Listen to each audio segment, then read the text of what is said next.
Bulalo, sikat na pagkaing Filipino na nagsimula noong 16th century. Sa Batangas nagsimula ang kalakalan ng baka kung kaya't ang Tagaytay ay sikat sa bulalo. Ngunit in this video, sa Quezon City matatagpuan ang isang masarap at sikat na bulaluhan. At ito, ang bulaluhan sa Ramirez. Sama-sama nating pakinggan at alamin ang sikreto kung bakit nakatayo pa rin at sikat sila sa 4 na dekada. Kaya minsan po pinag-uusapan namin, sabi nila, alam mo kung di inyo yung lugar nito? Matagal na tayong nagsara.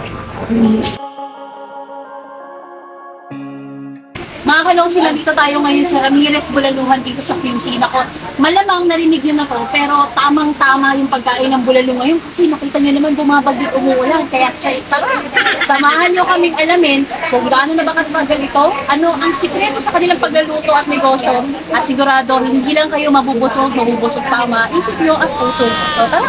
Mga kanosi, habang pumapasok tayo, remember to subscribe, like and share at pindutin mo yung notification bell para naman updated ka sa mga susunod naming videos. The more that you watch our videos, the more na makakapag-review tayo ng iba't ibang restaurants at establishment. Kaya we thank you for all of your support. Pasok na tayo sa loob. Teka, mukhang naliligaw ata kami nandito tayo sa may likurang parte. Dito tayo papasok para hindi halata. Para hindi tayo magbayad. Charot lang. So tara, pasok na nga tayo dito sa loob ng Bulaluhan sa Ramirez. Ito nga pala guys, yung kanilang entrance. Tapos may makikita kayo dyang arawana. Actually, peaceful talaga pala siya pagka tinitignan mo habang naghihintay ka. So ito yung waiting area. Mamaya, papakita sa inyo yung kanilang kapihan. Ito nga pala ang itsura ng Bulaluhan sa Ramirez sa loob kapag umaga pa. Wala pang masyadong tao pero mapapansin nyo, may mga kumakain na. Sa oras na, if I'm not mistaken, mga 10:00 ito. Kung mapapansin nyo mga kanosi, ang daming table, ang daming upuan. Even sa labas nga may upuan eh. Dati along the street may mga table din sa harapan dahil sikat ito at ito raw ang celebrity bulaluhan. Kami naman, feeling celebrity lang. Taray, di ba? Ayan.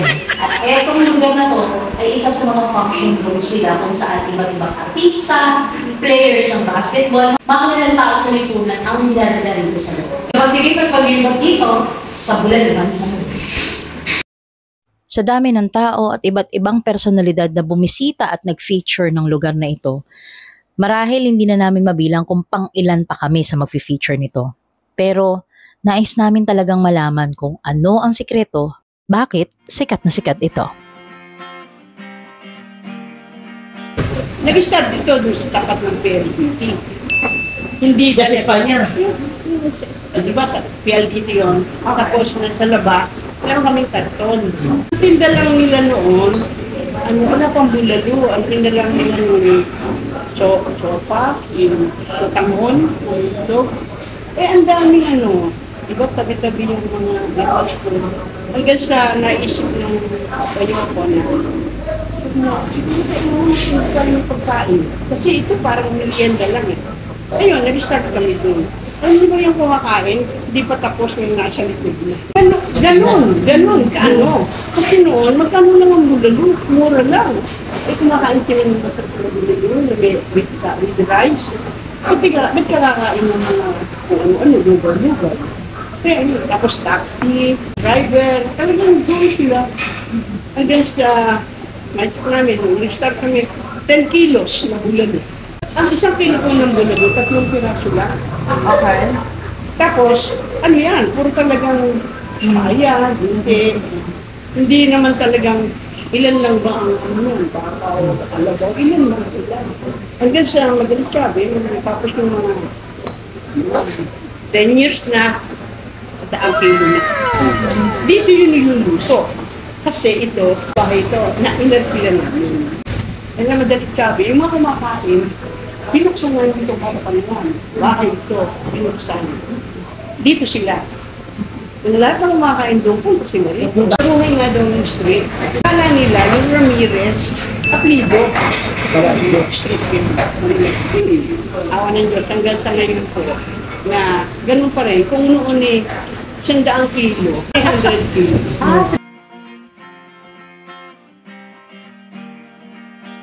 minsan po pinag-uusapan namin, sabi nila, kung di inyo yung lugar nito, matagal na tayong nagsara. Pero paano naman sa pandemic yung mga taon namin, 40, wasay sa mga patuloy, gusto nila pa ulit. Ngayon po, kasi ngayon yung mga taon namin,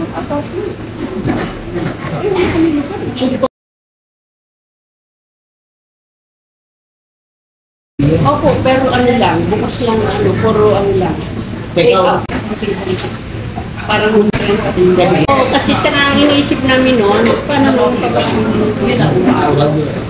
kaya yung habang may nabebenta ka, pwede yung tubig. Sabihin na natin na kaunti na nga lang yung nagbibigay ng sweldo sa kanila. Kaya sabi namin, tuloy lang mag-bukas. Kaya kami, Nanay Ellie, nagtuloy-tuloy na rin kami sa kusina para masaksayan ito. Makakaladan ko yan. At hindi tayo papayag mga kanosi na hanggang usok lang ang matikman natin kaya. Ate? Ha? Bago tayo magtuloy sa kwentuhan, kumain muna tayo. Umorder nga pala kami ng bulalong nilaga sa halagang 275 pesos per serving at bulalong sinigang sa 165 pesos per serving. Actually, para sa amin, good for two na siya. Umorder din kami ng pritong tilapia na 200 pesos at inihaw na liempo sa halagang 110 pesos. Tapos nag-order din kami ng ginataang langka. Tingin pa lang, nakakatakam na. Masarap yan kapag may toyo, sili at kalamansi sa usawan. Meron din pala silang soda at fresh fruit shakes, kaya lang warm water ininom namin. Bulalo kasi, mahirap na. May pusa po na naghihingi ng food. Ayan. Ang taba niya. Halatang lagi siyang busog. At pagkatapos ng aming kwentuhan at kainan, ito na ang kinahinatnan. Pagkatapos kumain, masarap hindi matulog, magkape. Yes, may kapihan po dito sa may gilid ng Bulaluhan sa Ramirez. Tara, tikman natin ang kape habang nakikipagkwentuhan. Katatapos lang namin kumain dito kanina, doon sa loob. And grabe yung sarap ng bulalo na lagi mong babalik-balikan. Yung sinigang at saka yung nilaga. Pero mas favorite ko talaga yung sinigang. At dahil po dyan, hindi ko na po tatanungin yung sikreto ng bulalo. Kasi po sa inyo na po. Ang gusto ko lang po talagang malaman, bilang isang bata pa na ako. Bata. Gusto ko pong malaman yung sikreto kung paano po maging successful at paano po tatagal yung business nila natin. Ano po, kasi ano nakita ko, talagang kailangan, una-una number one, karamihan ba? Ayan malinis ka. Yung unang sikreto, buluan mo siya, itapon mo, at susunod ka mo lalagyan ng sabaw na bago. See? Wala siyang lahat. Wala lahat yung dumi, wala lahat yung dugo, malinaw ang sabaw.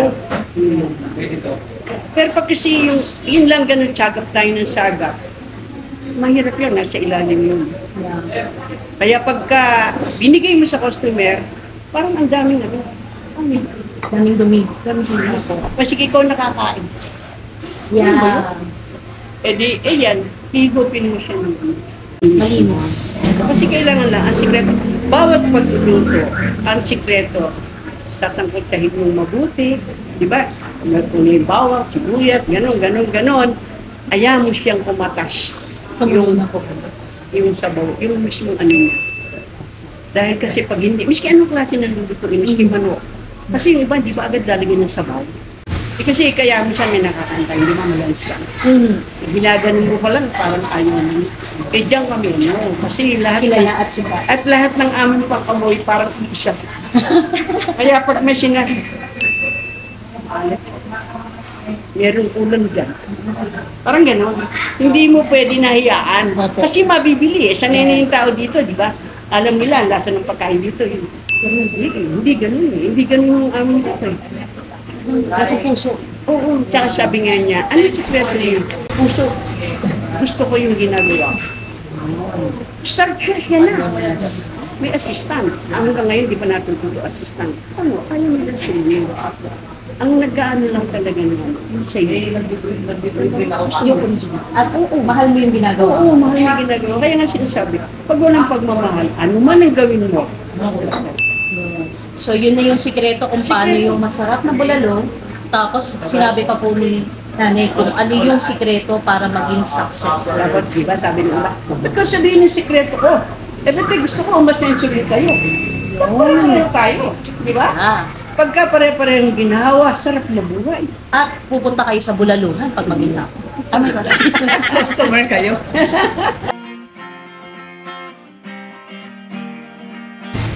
Totoo naman.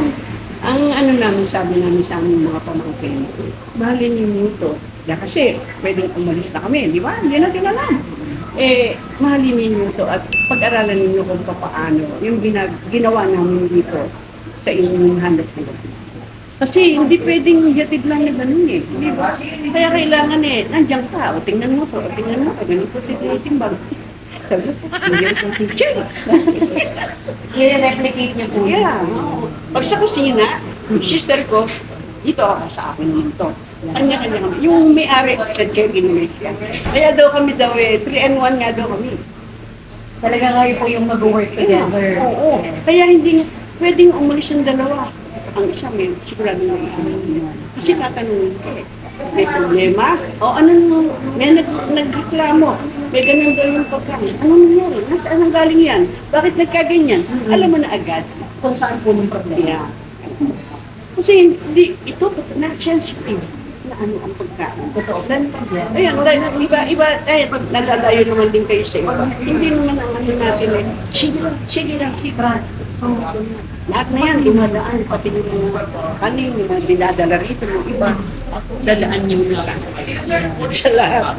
Pag sinabi nung 4 na, go! Pag sinabi nung 2, hindi, 4 panalo ka di ba? Ganun lang yun. Grabe, no? Sagot sa success is really about love. Bigyan mo ng pagmamahal yung trabaho mo. Bigyan mo ng pagmamahal yung niluluto mo. And at the same time, kapag ka ibinigay mo sa iba, pati sa mga tao mo, pagmamahal pa. And that's the reason why this particular restaurant po is existing for 40 years. At naniniwala kami, tatagal pa to beyond 40 years. Kasi nandito si Jesus sa gitna. Ayan. Maraming salamat po Tita Celina. It's our pleasure po to be here ulit after how many years po? Grabe, nag-pandemic na't lahat, nandito tayo lahat. Sobrang thankful po sa Lord and syempre sa inyo. More blessings pa po. Thank you po. Maski sa inyo. Salamat Atin lahat. Yes. Kasi sila naman gusto natin ang lahat ay masarap, masaya. Yes. Ang langit daw nandito sa lupa. Minsan nag-iisip ko, Paano? Yeah. ang langit nandito sa lupa. Hindi ka na pala kailangan pumunta sa langit. Sabi niya, opo. Sabi niya, kasi po, kung kontento ka sa buhay mo, masaya ka sa ginagawa mo, ito na po ang langit. Heaven. Amen. Grabe mga kanosi, hindi lang talaga tiyan ang nabusog sa amin, kundi pati ang aming mga puso at ang aming mga damdamin. O siya nga pala, wag niyong kalilimutang mag-uwi. Bumili ng pasalubong kasi meron din silang pastries, cakes, at highly recommended yung toasted pastillas at butcheron nila. At dahil ang advokasya namin ay ang magandang serbisyo, i-rate namin ang Bulaluhan sa Ramirez sa Google review. Siyempre, ang rate namin ay 5 stars. Bakit?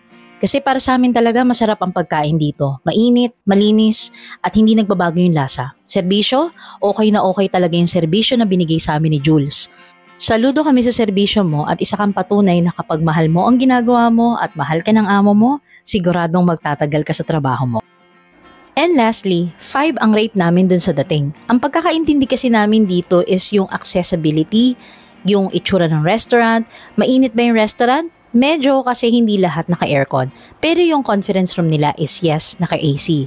Tapos pagdating naman sa parking space, pwede kayo mag-park sa labas. At don't worry kasi hindi kayo mawawalan ng gamit or whatnot. Huwag kayo matakot na mag-park sa street dahil hindi rin naman kayo matuto dahil may nagbabantay rito.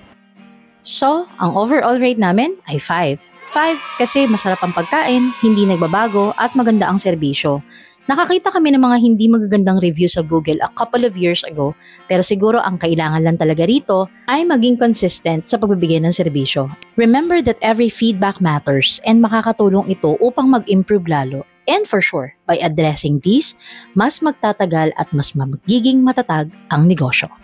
Tandaan na okay lang na maging matanong at mausisa, but be nosy responsibly. Have a great day and God bless.